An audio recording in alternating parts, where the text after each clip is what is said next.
welcome to Pilot Talk Podcast. I am your host, René Banglesdorf, and I'm here today with my friend Matthew Webb, who is based in Singapore. I appreciate your time, and I am so excited to delve into your story.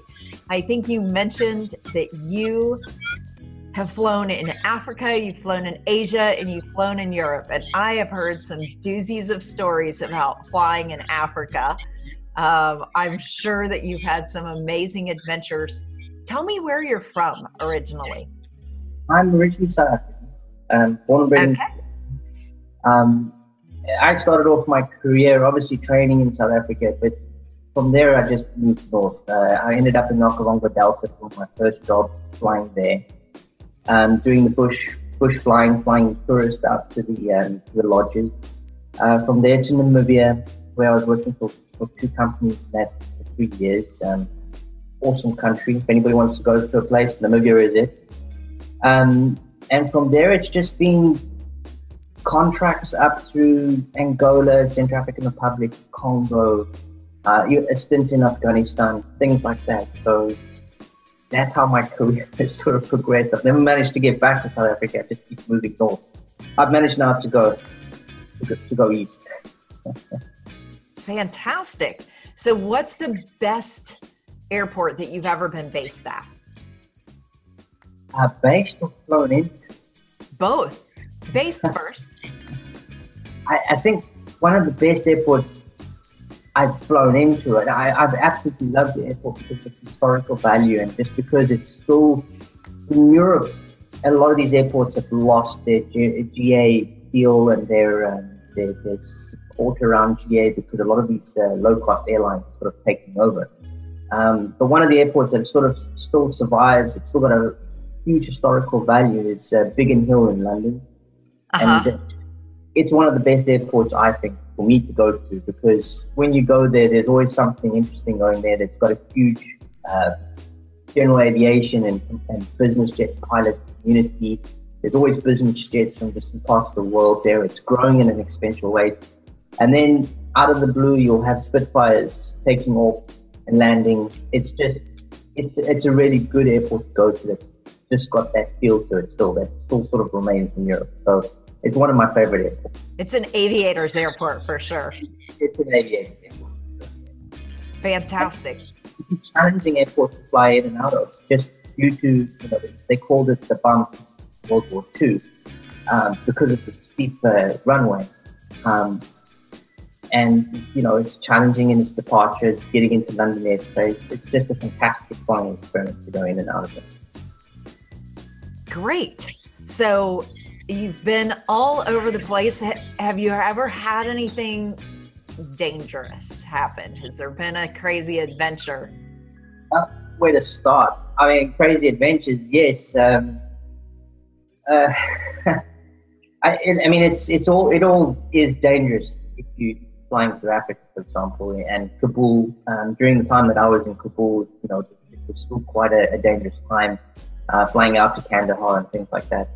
A memorable experience for me was taking the then president of the Central African Republic, who was the colonel that overthrew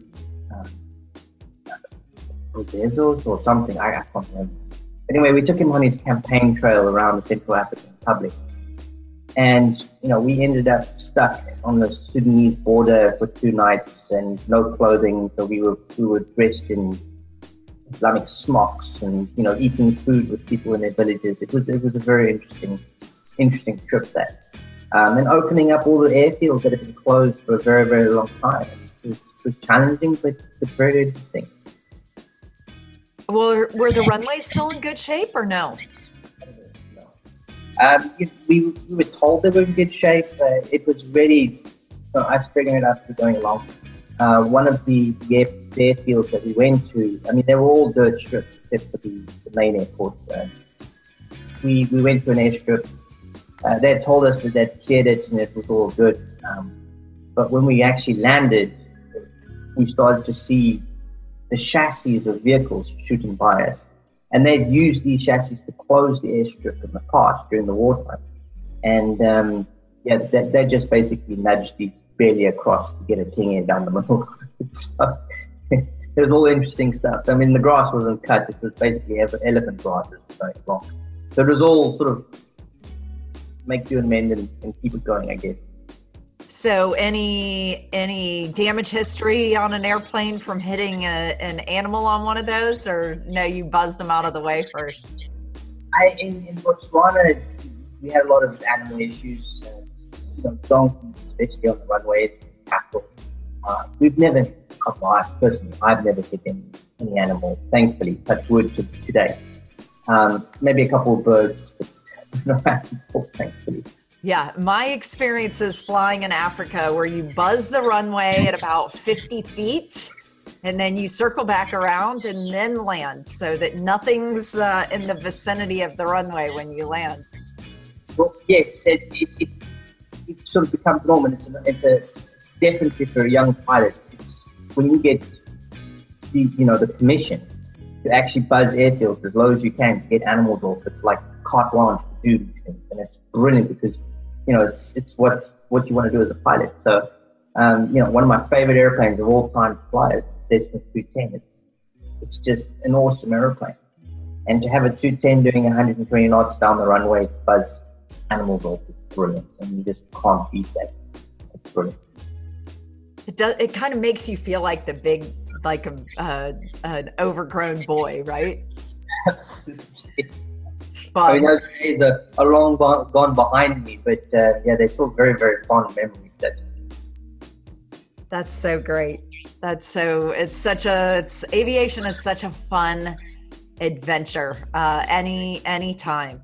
So what do you find most challenging about being an aviator? Challenging. Do you get bored? Do you get tired of flying ever? Not really. I enjoy my flying, and I take every trip as a challenge. There's always, especially here in Asia, I'm getting to learn the weather patterns and the weather systems and how to avoid them and how to get around them. So there's a lot of more planning going involved in making sure that what your options are to you when you're flying. So it's really interesting.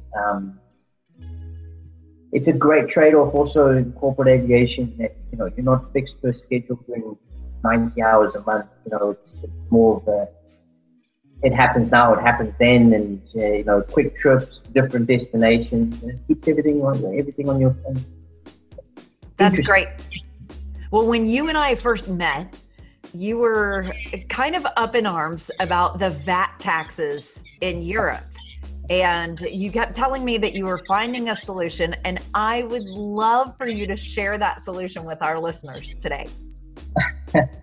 Well, and obviously, as everybody knows, taxing in Europe is quite extreme. I mean, if you're not part of an air operator certificate, the private owner gets taxed on everything from fuel handling all the way up to actual aircraft purchase.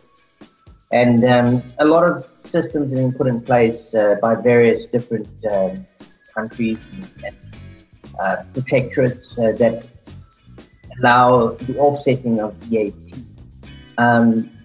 There is no aircraft in Europe that is zero rated VAT. In other words, you don't pay VAT on it. There's basically either the aircraft is VAT paid or it's the VAT is basically offset, or if you put it in an AOC, they assume that the VAT will be paid on the charges that are done.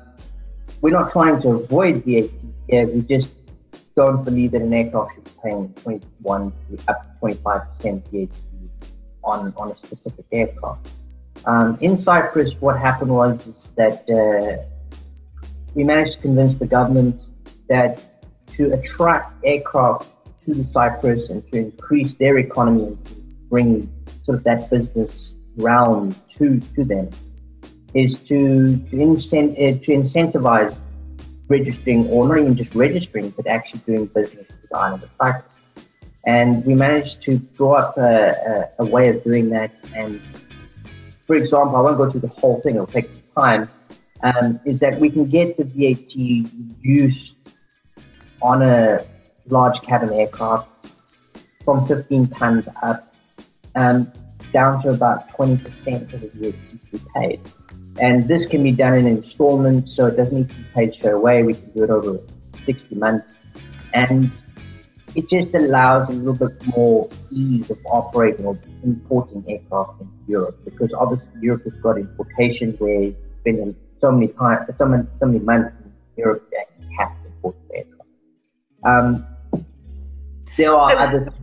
So what you created is a repeatable process, and if someone's interested in that, how do they get in touch with you to talk about that? You have that set up for other people to be able to use as well, right?